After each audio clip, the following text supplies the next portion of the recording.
আসসালামু আলাইকুম সম্মানিত দর্শক, আপনারা সবাই কেমন আছেন? আশা করি সবাই ভালো আছেন। যে যেখান থেকে এই মুহূর্তে আমার ভিডিওটি দেখছেন সকলকে আমার পক্ষ থেকে এবং চ্যানেলের পক্ষ থেকে আন্তরিক শুভেচ্ছা অভিনন্দন জানাচ্ছি এবং সকলের সুস্বাস্থ্য ও দীর্ঘ কামনা করছি। সম্মানিত দর্শক, আজকের এই ভিডিওতে খুবই গুরুত্বপূর্ণ আইনের টপিক নিয়ে আপনাদের সম্মুখে হাজির হয়েছি। আজকের এই ভিডিওতে কথা বলার চেষ্টা করব চার্জশিট সম্পর্কে। আপনারা অনেক সময় মামলার চার্জশিট সম্পর্কে শুনে থাকেন।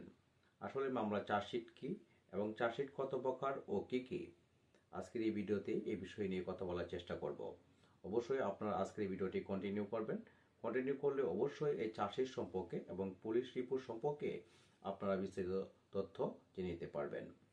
তার পূর্বে আমি আপনাদেরকে বিনীতভাবে রিকোয়েস্ট করব, যারা এখনো আমার চ্যানেলের নতুন দর্শক, এখনো আপনারা আমার এই চ্যানেলটি সাবস্ক্রাইব করেন নাই, অবশ্যই পরবর্তী সময়ে আরও গুরুত্বপূর্ণ এবং আইনের বিভিন্ন টপিক পেতে অবশ্যই আপনারা এই চ্যানেলটি সাবস্ক্রাইব করে পাশে থাকবেন। চলুন কথা না বাড়িয়ে আজকের মূল আলোচনা শুরু করা যাক। যখন কোনো ধরনের ঘটনা ঘটে, সেই ঘটনার পরিপ্রেক্ষিতে আমলযোগ্য অপরাধের উপর ভিত্তি করে দুইভাবে মামলা দায়ের করা যায়, কোর্টে অথবা থানায়। তো আজকে যে বিষয় নিয়ে আপনাদের সম্মুখে কথা বলছি সেটা হচ্ছে, থানায় যখন মামলা দায়ের করা হয় আমলযোগ্য অপরাধের ক্ষেত্রে ফৌজদারি কার্যবিধি আইনে 154 ধারা মোতাবেক এবং তদন্ত কার্য হয়ে থাকে 156 ধারা মোতাবেক এবং পুলিশ রিপোর্ট দায়ের করে থাকে 173 ধারা মোতাবেক।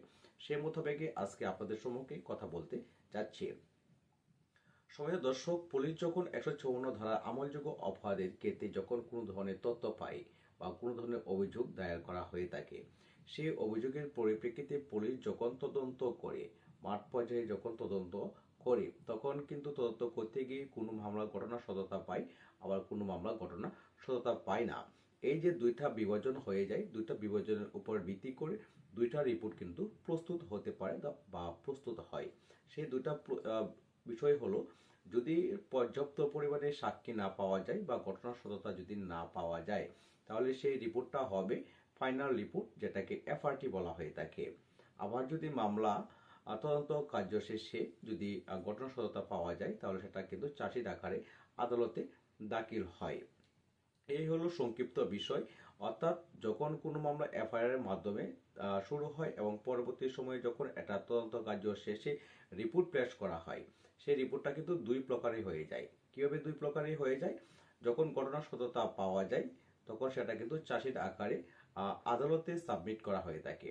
আর যখন দেখা যায় যে ঘটনার সত্যতা পাওয়া যায় না বা মামলা অগ্রসর হওয়ার মতো কোনো ধরনের কারণ নেই, তখন কিন্তু পুলিশ এটাকে ফাইনাল রিপোর্ট বা এফআরটি হিসেবে কোর্টে প্রেরণ করে থাকে এবং যে আসামি আছে সেই আসামিকে কিন্তু মামলা থেকে অব্যাহতির জন্য কিন্তু প্রার্থনা করে থাকে। এখন একটি বিষয় হলো, যখন এই রকম মামলা বাদী বা ফরিয়াদি বা সংবাদদাতা যখন থানায় দায়ের করে এফআইআর এর মাধ্যমে, যখন পরবর্তী সময় যখন ফাইনাল রিপোর্ট হয়ে যায়, তখন বাদী কি কোনো করণীয় আছে কিনা?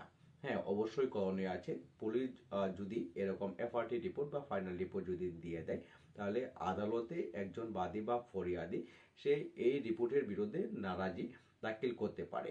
নারাজি দাখিল করার পর ম্যাজিস্ট্রেট সেই মামলাটাকে অধিকতর তদন্তের জন্য পাঠাতে পারেন। এখন অনেকে আবার প্রশ্ন করতে পারেন যে, বাদী পক্ষে যেরকম সুযোগ সুবিধা রয়েছে, তাহলে আসামি পক্ষে কি কোনো এরকম কোন ধরনের সুযোগ সুবিধা নেই? আইনে বলা হয়েছে, যদি বাদী পক্ষে এরকম সুযোগ সুবিধা পায়, আসামির জন্য সুযোগ সুবিধা রয়েছে। সেটা হচ্ছে, যখন চার্জশিট দাখিল করা হবে, চার্জশিট দাখিল করার সময় আপনি জামিন নেবেন বা মামলা কার্য পরিচালনা করবেন। পরিচালনা করার পর যখন একটি মামলার তারিখ আসবে, যেটাকে বলা হয় চার্জের ডেটে, সেই চার্জের ডেটে আপনার মামলা উপস্থাপন হলে আপনি সেই তারিখে আদালতে ম্যাজিস্ট্রেট করে যদি মামলাটি থাকে, তাহলে 241 ধারা মোতাবেক আপনি ডিসচার্জের জন্য আবেদন করতে পারেন। সম্মানিত দর্শক, আজকে এই সংক্ষিপ্ত বিষয় নিয়ে আপনাদের সম্মুখে কথা বলার চেষ্টা করেছি। যদি ভিডিওটি আপনাদের ভালো লেগে থাকে, তাহলে অবশ্যই ভিডিওটি অন্যদের মাঝে শেয়ার করে দিবেন এবং দেখার সুযোগ করে দিবেন। আর আপনি যদি আমার চ্যানেলে নতুন দর্শক হয়ে থাকেন, তাহলে অবশ্যই পরবর্তী সময়ে আরো গুরুত্বপূর্ণ আইনের টপিক পেতে অবশ্যই চ্যানেলটি সাবস্ক্রাইব করে পাশে থাকবেন। সকলের সুস্বাস্থ্য ও দীর্ঘ কামনা করছি। ধন্যবাদ সকলকে, ভালো থাকবেন। আল্লাহ হাফেজ।